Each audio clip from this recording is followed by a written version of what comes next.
Je me présente, Mounia Romri Mounir, enseignante-chercheur à la Faculté des sciences juridiques, économiques et sociales de Meknès, Université Moulay Ismaïl. J'enseigne le module droit des obligations et contrats. Cette séance sera consacrée à une présentation générale sur le cours, en plus d'un chapitre préliminaire qui concerne la classification des obligations. Tout d'abord, la vie en société donne naissance à un ensemble de liens qui se manifestent par diverses exigences dont l'existence est concrète. Chaque jour, des obligations se nouent entre les hommes afin de satisfaire leurs besoins, ce qui nécessite bien évidemment l'établissement de règles juridiques dans ce domaine, d'où la naissance d'un dahir qui s'intitule le dahir des obligations et contrats. En outre, le mot droit, si on parle du mot droit, ce mot désigne d'une part droit objectif et d'autre part droit subjectif. Droit objectif signifie l'ensemble des règles les règles de droit impératives aux hommes dans leur vie en société.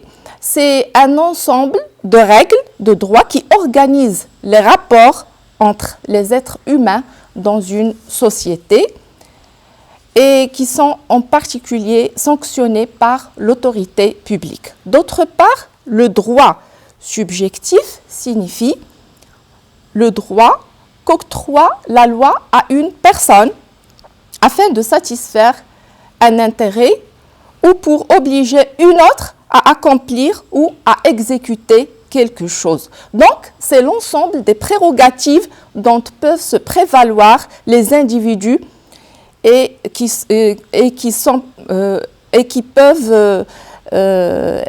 peuvent exercer sous le contrôle de l'État. Donc, on se focalise sur les droits subjectifs.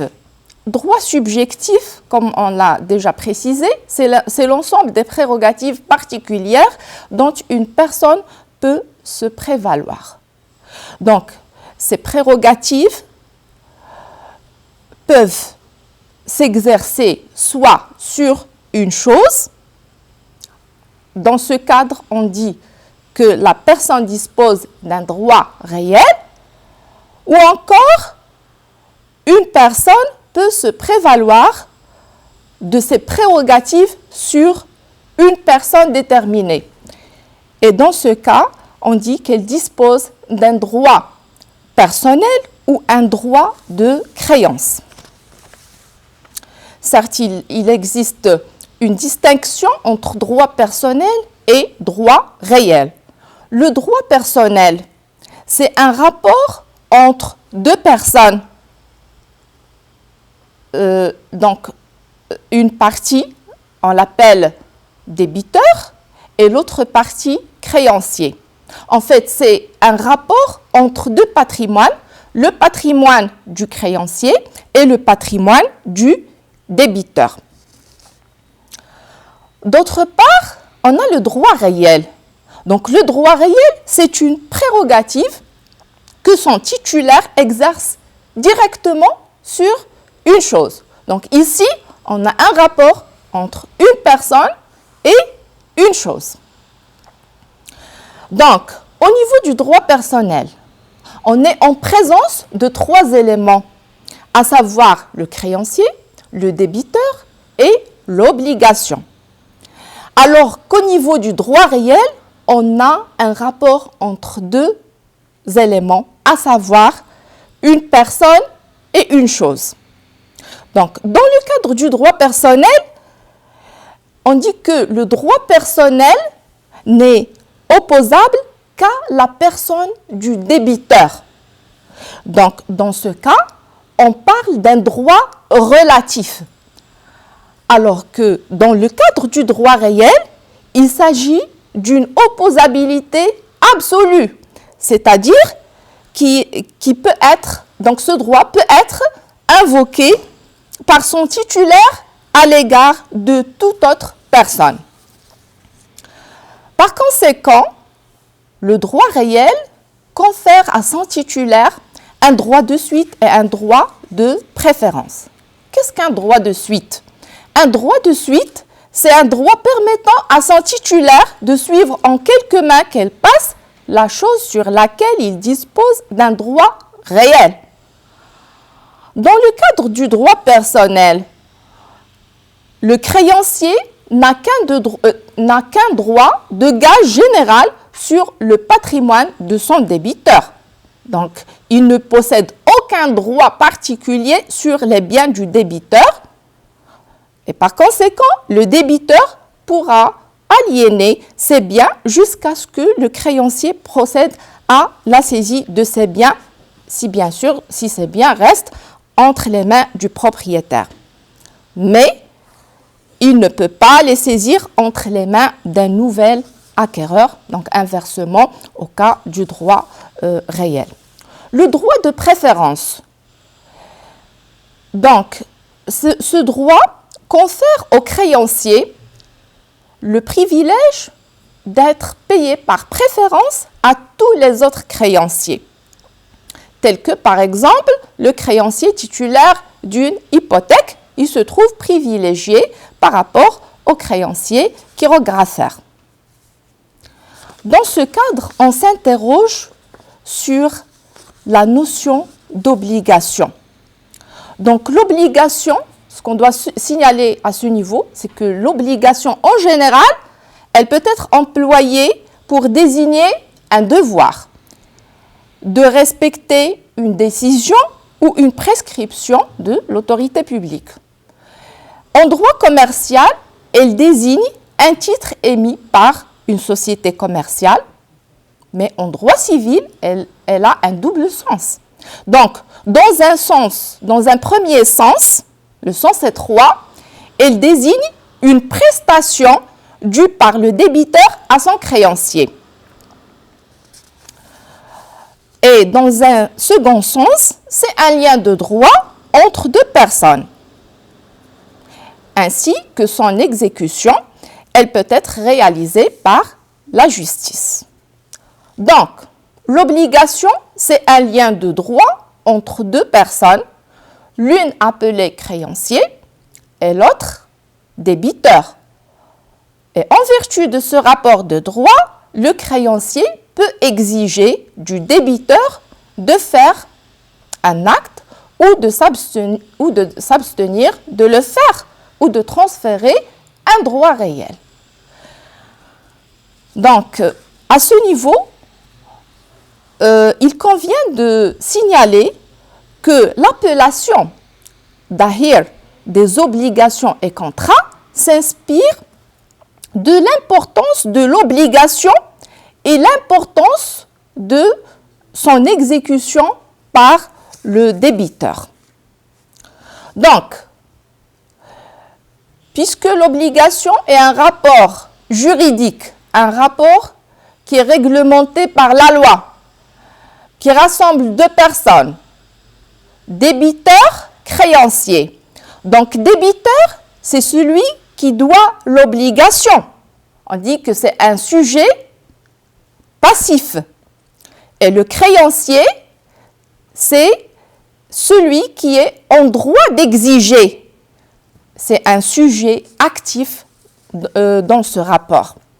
Certes, l'obligation a plusieurs spécificités. Donc, elle comporte l'idée de contrainte qui confère au créancier la possibilité d'ester en justice. En effet, vu l'importance de l'obligation, il s'avère aussi crucial de présenter un aperçu historique sur le développement de la réglementation de l'obligation dans notre pays. Ainsi, la réglementation des relations entre les individus est passée par 3 phases fondamentales au Maroc, à savoir la phase précoloniale. Pendant cette phase, le droit des obligations était régi par les principes du droit musulman et de la coutume, ainsi que la doctrine musulmane. La phase coloniale, pendant cette phase, le Maroc a connu une coexistence de deux domaines au niveau économique. Un domaine traditionnel, réglementé par les règles de droit musulman, et un secteur moderne qui impose de nouvelles règles juridiques, puisque le colonisateur avait introduit un système de production capitaliste. Ceci, bien sûr, a donné naissance à l'établissement ou a donné naissance au dahir des obligations et contrats datant du 12 août 1913. Donc, les autorités coloniales avaient comme objectif la satisfaction des besoins des étrangers installés au Maroc. En outre, le dahir des obligations et contrats est un dahir qui s'est inspiré du Code civil tunisien qui a été préparé par d'éminents juristes. Il s'est inspiré de plusieurs systèmes européens et du droit musulman, notamment le rite malikite. Mais ce qu'il faut savoir, c'est que le dahir des obligations et contrats n'est pas une simple reproduction du Code tunisien, mais ces dispositions ont été adaptées au contexte marocain, puisqu'il contient plusieurs dispositions légales qui sont ignorées par le Code tunisien. Aussi, c'est un droit qui s'influence par l'évolution de la société. Ces dispositions sont toujours en évolution et subissent des modifications à cet effet. On peut donner ici un exemple, par exemple le développement des échanges électroniques. À ce niveau-là, le dahir des obligations et contrats a connu plusieurs rectifications introduites par la loi 53/05 relative à l'échange électronique des données juridiques.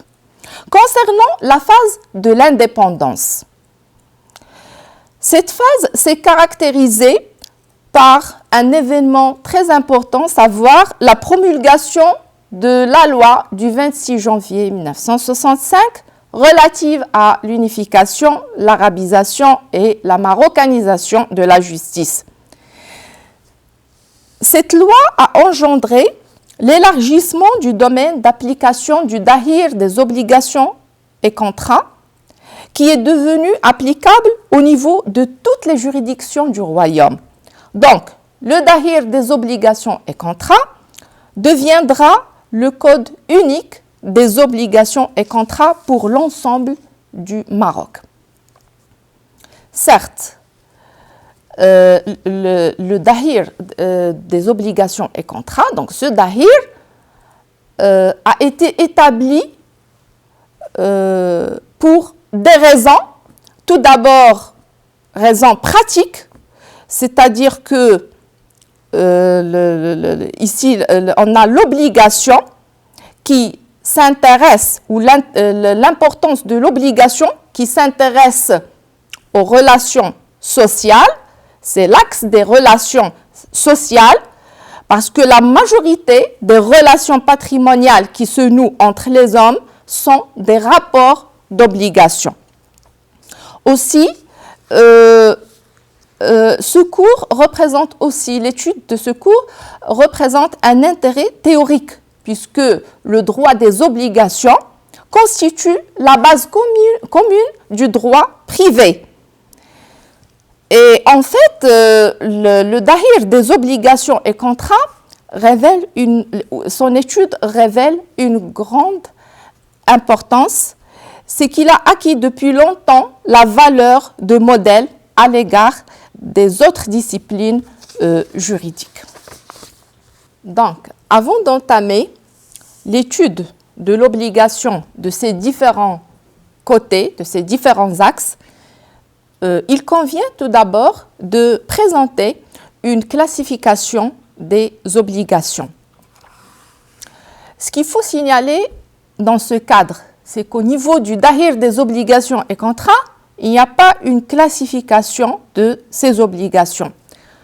Car le dahir des obligations et contrats ne contient pas une classification, mais il traite et organise l'obligation de plusieurs volets, à savoir les sources, les modalités, les effets, etc. Donc, la doctrine a établi une classification de l'obligation afin d'éclaircir sa portée. Donc, les critères adoptés par la doctrine au niveau de cette classification se révèlent dans la classification selon la nature, d'après l'objet de l'obligation, d'après son intensité aussi, d'après ses sources aussi. Donc, concernant la classification des obligations d'après leur nature, les obligations d'après leur nature se divisent en deux catégories.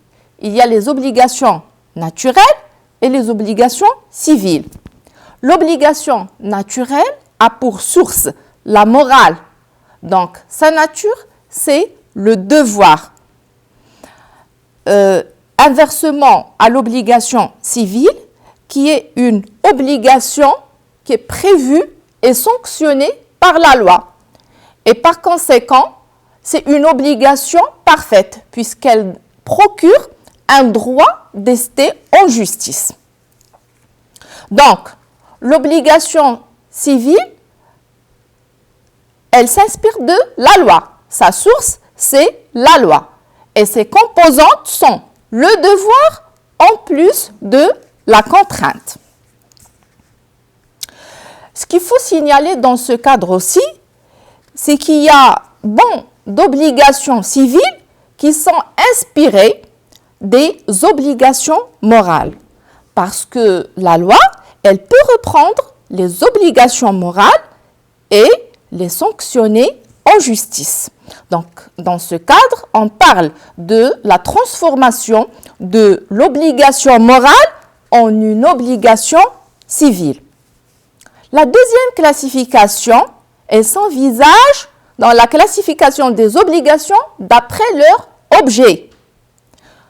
L'objet de l'obligation s'envisage dans la prestation que le débiteur doit accomplir en faveur du créancier. Donc, l'obligation, en tant que rapport de droit entre le créancier et le débiteur, peut avoir comme objet soit une prestation, d'accomplir une prestation, soit son objet peut se concrétiser dans une abstention. Donc, la prestation, elle peut être une obligation de donner ou une obligation de faire. L'abstention, elle s'envisage dans une obligation de ne pas faire. Donc, c'est le point négatif de l'obligation. Donc, maintenant, il convient de déterminer la signification de chaque cas. Obligation de donner. Donner signifie transférer la propriété d'une chose, quelle que soit la cause juridique, quel que soit le fait générateur. Donc, dans un deuxième sens, elle signifie la réalisation d'un appauvrissement du débiteur au profit du créancier qui est enrichi. Donc, ici, il faut préciser certains points. L'obligation de donner, qui signifie en général le transfert de la propriété ou d'un droit réel sur une chose. La chose peut être un corps certain ou encore elle peut être une chose de genre. Dans un premier cas, si l'objet de l'obligation de donner porte sur un corps certain. Et un corps certain, bien évidemment, c'est un objet nettement individualisé. Dans ce cadre, on peut dire que le moment de transfert de la propriété, en principe, c'est dès la formation, dès la conclusion du contrat. Donc, dans ce cadre, on parle du transfert immédiat de la propriété sur la chose ou le transfert immédiat du droit réel. Sauf qu'il existe une exception à ce principe, c'est que le transfert de la propriété ou le transfert d'un droit réel sur la chose peut s'effectuer à terme. Donc, c'est le cas, par exemple, où le transfert immédiat de la propriété d'un corps certain n'est pas d'une application systématique dans certaines situations. Par exemple, on va donner un exemple. Dans ce cadre, le transfert de la propriété, par exemple, se trouve affecté d'un terme. Donc, l'arrivée du terme opère de plein droit le transfert de la propriété sans qu'il y ait lieu d'obliger l'aliénateur à y procéder. Ou encore, lorsqu'une obligation dans un contrat de vente, lorsque dans un contrat de vente est stipulée une clause de réserve de propriété jusqu'à complet paiement du prix par l'acheteur. Donc, l'exécution de son obligation emporte de plein droit le transfert de propriété sans que le vendeur soit tenu d'exécuter une obligation de donner. Par ailleurs, lorsque l'objet de l'obligation de donner est une chose de genre, en général, il ne peut y avoir de transfert immédiat de la propriété d'une chose de genre au moment de la conclusion du contrat, tant que la chose n'a pas été individualisée par une opération de comptage, mesurage, pesage. Donc, la conclusion du contrat, donc l'échange du consentement, ne suffit pas pour transférer un droit réel sur la chose. Il faut autre chose, à savoir l'individualisation de la chose de genre.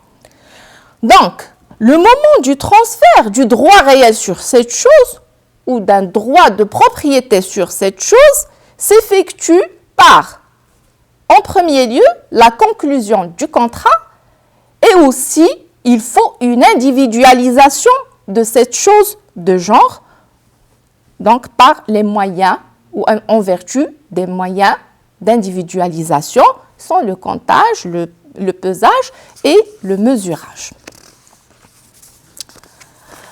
Donc, deuxièmement, on a l'obligation de faire et l'obligation de ne pas faire. L'obligation de faire, c'est une obligation qui a pour objet toute prestation positive autre que celle qui consiste à transférer un droit réel sur la chose. Donc, dans ce cadre, on peut préciser que le débiteur est obligé d'accomplir une prestation. Donc, la source de l'obligation de faire, elle peut être ou elle peut s'envisager soit dans un acte juridique, soit dans un fait juridique.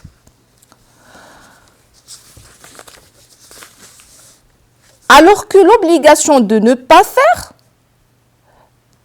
qui est une obligation qui comporte une abstention. Donc, elle a un aspect qui est négatif. Par exemple, en matière contractuelle, un vendeur d'un fonds de commerce par exemple, s'engage à l'égard de l'acquéreur à ne pas ouvrir dans la même ville un établissement semblable à celui qu'il cède. Ça, c'est un exemple qui envisage le cas. Maintenant, concernant la troisième classification, à savoir la classification des obligations en fonction de leur intensité. Donc, en fonction de l'intensité de l'obligation, celle-ci se divise en deux catégories. Il y a l'obligation de moyens et il y a l'obligation de résultat. L'obligation de résultat, dénommée aussi obligation déterminée, c'est une obligation par laquelle le débiteur est tenu à un résultat bien déterminé.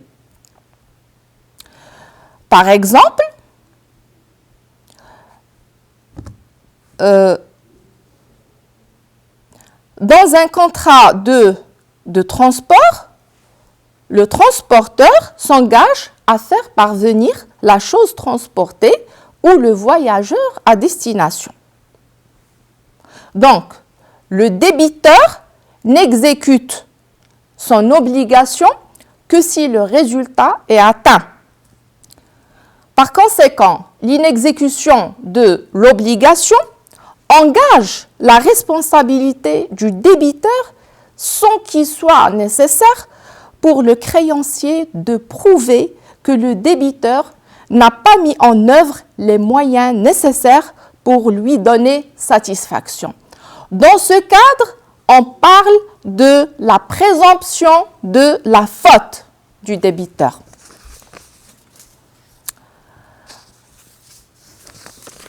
Donc, l'obligation de résultat, elle peut être, elle peut se diviser en deux catégories. Donc, il y a une obligation de résultat ordinaire, qui est une obligation qui cesse lors de l'intervention d'un événement de force majeure. Il y a l'obligation de résultat absolue, c'est-à-dire une obligation qui ne cède pas à la force majeure. Merci.